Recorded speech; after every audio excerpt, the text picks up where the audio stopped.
I wonder if the people that have asked that are Americans, because this seems like an American making this and maybe doing the research.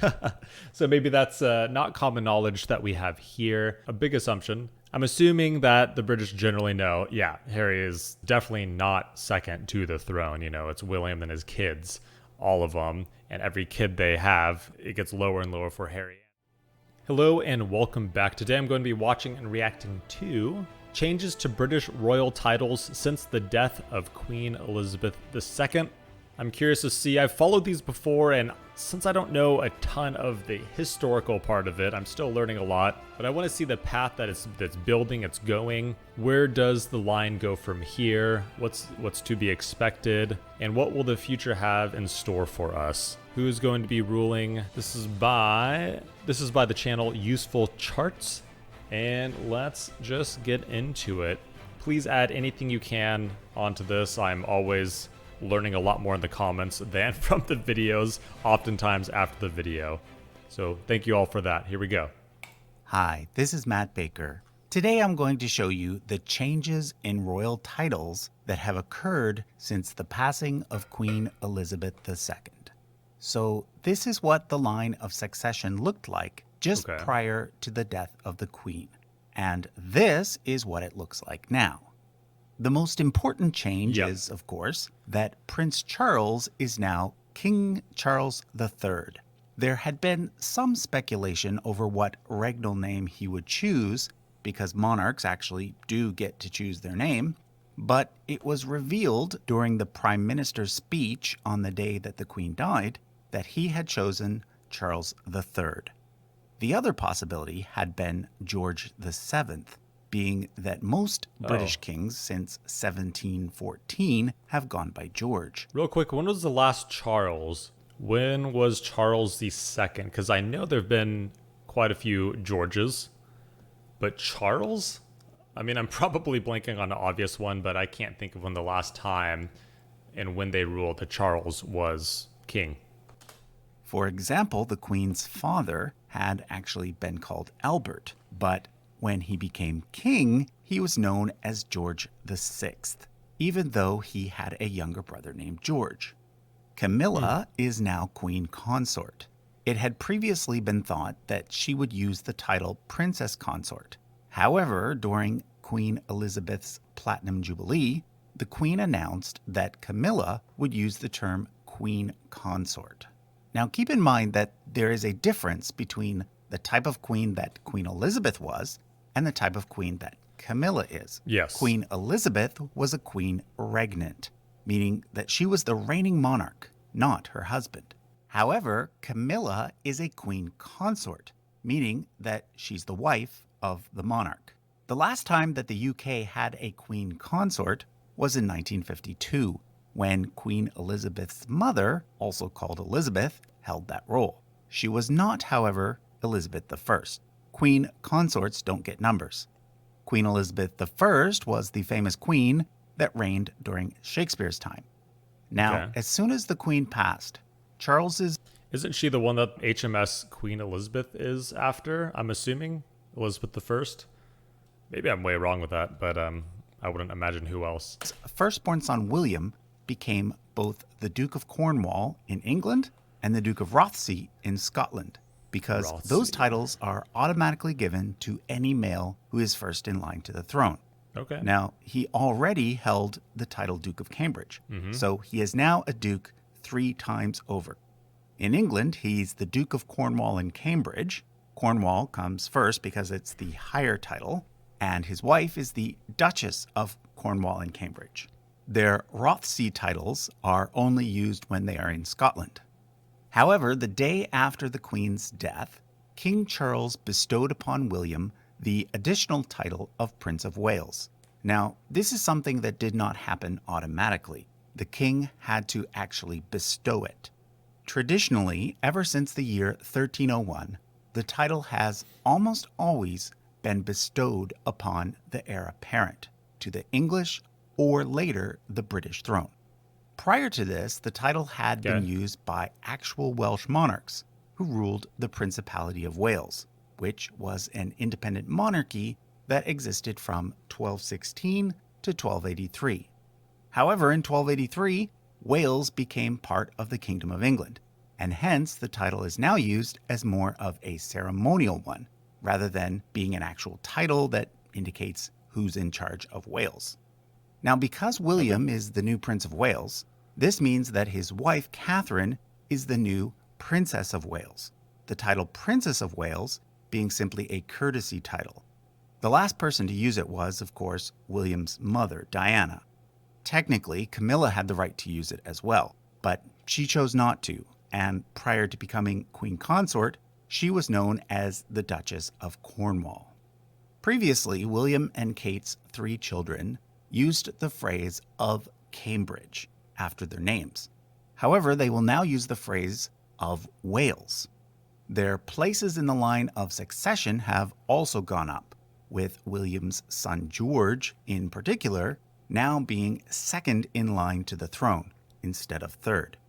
Now, some people have asked why Harry is not second. Well, the reason is because I wonder if the people that have asked that are Americans, because this seems like an American making this and maybe doing the research. So maybe that's not common knowledge that we have here. A big assumption. I'm assuming that the British generally know, yeah, Harry is definitely not second to the throne. You know, it's William and his kids, all of them. And every kid they have, it gets lower and lower for Harry. And even with everything going on, I'm kind of honestly unsure of if Harry is even able to be king, you know, even if he is 5th, if that would even be possible with recent events with him. I don't know where they stand on that. I know it's kind of a weird topic, but I haven't followed it too much. But it's probably, I'm guessing, an American thing where we just assume it's William, then Harry, then all of William's kids, when in fact it's William, then, you know, the line is being carved out through William to his kids, 1, 2, and 3, or 2, 3, and 4 right now. And I'm assuming Kate will be Queen Consort when William is king. Titles still confuse me sometimes. I'm still shaky on it, obviously. Because European titles are usually passed down, not across, a system known as primogeniture. Keep in mind that if primogeniture was not used, this would mean that Andrew would be first in line, followed by Edward, rather than William, followed by George. And speaking of Harry, he does move up from 6 to 5 in the line of succession, but he and Meghan did not receive any new titles. In case you are thinking that the second-born son always receives the title Duke of York, no, this is not the case. Traditionally, a second-born son does often receive this title, but only if it is not already held by someone else. And currently, the title is held by the king's brother Andrew. So basically, it's unavailable. However, there is one big change that has occurred with regard to Harry and Meghan's family. Their children Archie and Lilibet are now officially a prince and princess. In order to be a British prince or princess, one has to be either a child of a monarch, a grandchild in a male line, or a child of the heir's eldest son. Previously, William and Kate's children met the requirement, but Harry and Meghan's did not. However, now that they are the grandchildren of the king in a male line, they are automatically prince and princess. I did not know that. I had no idea. But wow, I don't know how you feel about that. Now, whether or not their parents will actually choose to let them use those titles is yet to be seen. In a similar scenario, Prince Edward's 2 children were automatically born prince and princess, but their parents chose to have them use lesser titles instead. So those are the main changes, but let me point out a few more things. Obviously, everyone else moves up 1 place in the line as well, but I won't go through everyone because I actually did that in a previous video earlier this year. I'll link to that in the description if you want to learn more about some of the quote-unquote lesser royals. However, I will remind everyone that both Harry and Andrew are still in the line of succession, even though in both cases they are not official working members of the royal family, albeit for very different reasons. Basically, the only thing that can remove you from the line of succession is death, or actually becoming the monarch and then quickly abdicating. One more title that is likely to change soon is that of the king's youngest brother, Edward. He is currently known as the Earl of Wessex. However, it has long been known that he will eventually be named the Duke of Edinburgh. This title was previously held by the king's father, Prince Philip, but it automatically passed to Charles when Philip died. However, now that Charles is king, the title has basically gone extinct because a king cannot officially hold any lesser titles. This now means that he can bestow it anew on whoever he chooses, and it's almost certain that he'll bestow it on Edward. From there, it will presumably pass to his son James, and then on to James's son, if he has one. The king's only sister is currently known as the Princess Royal, a title traditionally given to a monarch's eldest daughter. But again, a person can only receive the title if it is available. For example, Queen Elizabeth was never Princess Royal, even though she was the eldest daughter of a king. This is because during the entire time that George VI was king, the title was held by his sister Mary. If Princess Anne were to die anytime soon, the title would become vacant because Charles does not have any daughters. However, if Anne dies when William is king, then presumably the title will be bestowed upon William's daughter, Charlotte. I should also point out that it's possible that Louis may someday be given the title Duke of York, as this title has traditionally been given to second-born sons. And unless the king decides to strip Andrew of his title and give it to Harry, the next person who's likely to get it will probably be Louis, sometime after William is king. So that was a look at some of the changes that have occurred since the passing of Britain's longest reigning monarch of all time. Thanks for watching.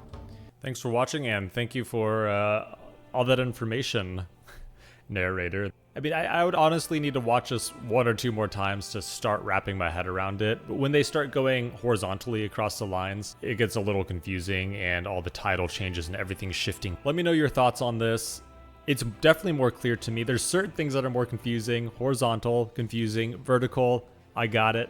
A lot of title changes, a lot of potentials, a lot of what's going to happen in the future or what we think's going to happen in the future. But I learned a lot in the end, and hopefully you did as well, or at least something. So thank you for watching. Thank you for joining. Thanks for watching to the end. Have a good rest of your day.